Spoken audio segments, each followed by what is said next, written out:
Hey people, today I'm working on this Draw This Again challenge, which is one of my all-time favorite things to happen on the internet. These are original characters of mine and my best friend that we created when we were very small children. Well, not very small children, but like 11.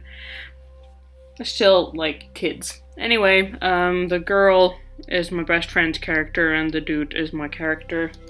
And I think I was like 14 in 2009 when I did this original one. It was from this really gross, sexist manga drawing guide that I still hang on to for pose reference.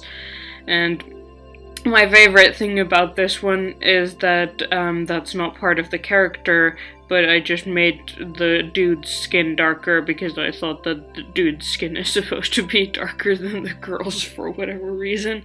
And also, I really love the fact that his knees are down here and his thighs are twice as long as his shins, and then his feet are really tiny, and for some reason his socks are all lumpy. Obviously this is a pretty big leap. First of all, from traditional art to digital art, and then from age 14 to age almost 20. So I'm not expecting as big of a difference, especially since I'm quite happy with this pose and this anatomy in this one, because I used a reference, so I'm not expecting huge improvements in terms of anatomy or the posing. I'm just gonna pretty much roll with what I have here, but I'm just gonna, change the style more to what I do now. Also, a problem with this new drawing is that if I zoom in, you can see that first of all, I was not very good at coloring within the lines. This was actually the first digital drawing I ever did in FireAlpaca, so I was also not very familiar with the program, but also as you can see, when you zoom in, the line art gets really pixelated because this, you can see from the very bottom left corner of the recording maybe, but anyway, this canvas is I can't write and talk at the same time. It's about 2000 by 2000 pixels, and as I talked about in one of my previous videos, the shortest length of the canvas should always be at least 3000 pixels for the resolution to sort of be high enough so that it doesn't look like a pixelated mess, basically. So I'm gonna, improve on that. But I think I'll start with just roughly giving myself a guide of the poses just by drawing over this. I think I'm gonna try to make her a little bit taller while still keeping the pose, because she's not actually supposed to be very much shorter than he is, in terms of these characters, but that was just how my reference was, so I followed the reference. But yeah, I'm gonna stop rambling now and start rambling in a voiceover, so bye for now from before drawing Yeki, I guess. Voiceover time. So I did in the beginning pretty much what I thought I was gonna do, which was to kind of trace a guideline for the pose from the 2015 drawing, and then I copied that over to a much bigger canvas so that I wouldn't have the resolution issue this time. And then I started my first kind of sketch layer. There was a lot of sketch layers in this, let me tell you. I just sort of fleshed out and refined stuff. Then I started working on the faces, but I kind of quickly realized that I was kind of falling into this trap of trying to follow the previous drawing too closely, which then wouldn't kind of give me space for improvement. And also because I made her so much taller than she was in the previous one, the angle of the faces coming together in the kiss didn't really work anymore. So I had to go and find a better reference, which I did in the form of these lovely girls. And yes, as you can see, I do sometimes when I'm working on something like this and I find a pose that works for what I need, I will trace over the pose. I don't think that that's wrong, because I'm not actually just like replicating that photo, I'm just, taking a part of it and using that pose for my art. Also, this is not like for commercial purposes or whatever, so like if you think that's wrong, fine, yell at me in the comments. I would love to get some comments, but I don't think it's wrong. I'm not replicating the art, I'm sort of working off of it, and I feel like there's a lot of examples also just like in fine art where people have taken parts of other people's art and then sort of used those in their art, and that's all fine and good. I feel like people get a little bit too worked up about what you can and can't do in these instances. Anyway, I did like it much better as soon as I got a reference that actually worked for the new angle of the faces, and I do like how it looks now that they're approximately the same height, which is accurate to what these characters are actually supposed to look like. The female character works in law enforcement, so I just like gave myself a little bit of a giggle by like making her a little bit buff in the arm department, because I felt like she would be kind of strong, and at the same time I feel like I made the dude a little bit skinny or less athletic or something, which also fits his character. So I kind of like that I've developed to a point where I can adapt the references that I have to what I want the characters to look like, and I don't have to follow the reference exactly in order to make it look like it's anatomically, is that how you pronounce that word?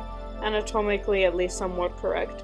I noodled quite a bit on what I wanted the dude's shirt to look like, and in the end I also had to look up reference for that because I just like could not decide how I wanted it to look. But in the end, I decided to not give him a vest like he was wearing in the last one. I just gave him kind of like a plain shirt and then colored it in a kind of funky color later, you'll see. But yeah, I'm very bad at drawing folds on clothing, and that's like something I need to practice. I acknowledge that, but it's just like something I'm not particularly passionate about, so it's very difficult for me to get myself to practice that. It's kind of the same thing as with hair. I'm like pretty bad at drawing in all the like individual strands of hair. Like if I'm doing it kind of a photorealistic kind of way, I can make it look more real, if that makes sense. Well, obviously it looks more real if it's realism, but I guess my point is that I'm not good at simplifying hair and kind of breaking it down into these chunks, which you have to do if you're working with line art and doing this kind of semi-realistic style. And again, that's something that I find really hard to force myself to practice, because it's like these things, like drawing trees or grass or buildings with like a brick pattern or clothing folds or hair or anything like that that has like a lot of detail and that kind of is repetitive in a way. I find it really hard to force myself to practice that stuff because it's just like really time intensive, if that makes sense. And I'm just like, do I have to? Basically, if I could have my way, all I would ever draw is human faces, because that's what like is interesting to me. There are lots of details too, but there's like only 2 eyes and 1 nose and 1 mouth, so you don't have to like draw the same thing over and over again, if that makes sense. Now that I'm getting to the coloring, I sort of went with a earthy type of color palette. I didn't really have any particular reason for that, this is just what I felt like doing. I've also been inspired by a particular artist on Instagram recently who has some of their work has this kind of color palette, so I was just maybe thinking about that a little bit when I chose the colors. I just painted down one layer, which was to sort of so that I didn't have to stay within the lines with every pass of color, and then I just blocked in the base colors and then started working on the highlights and shadows, you know, the usual stuff.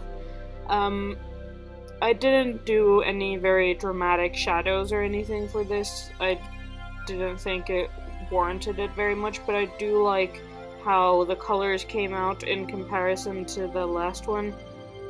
In 2015, I was relatively new to digital art, and I hadn't really figured out how to shade things so that they looked good. I feel like I was doing a little bit of the black and white airbrushing. Not as bad as it was when I first started, but there was still definitely hints of that in the 2015 drawing.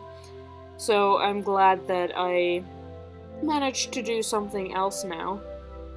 And yeah, we're getting towards the end of the video, and I'm already dreading having to upload this because it'll probably take at least 3 hours, since this is a 13-minute video. My upload speed is crazy slow. Like, in the time that it takes me to upload 40 pictures was like half an hour.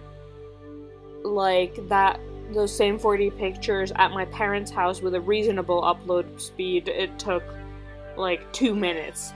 And I'm like, oh my god, maybe I should just take my bike and go to my parents' place to upload this, honestly.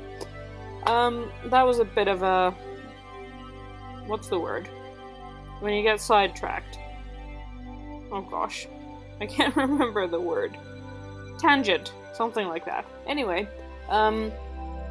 this is almost the end of the video, and I just want to say that, I'm quite happy with the way that this turned out, and I didn't really even realize how bad the 2015 version was until I saw it, like, side by side with the new one. I mean, obviously when I say it's bad, I mean it's bad, in relation to my current skills. Not that, like, if you drew something that looked like that, I would think your art is bad, but I just think that, like, I didn't realize how much progress I had made until I did the same thing again, which I guess is the point of the Draw This Again challenge.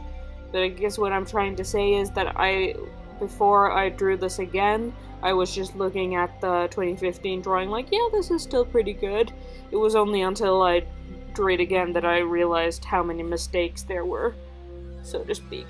I guess that pretty much sums up how I feel about this challenge, and I just, like, thumbs this up or leave me a comment or something if you like Draw This Again videos, because I definitely want to do like a million more of them because I really love this format.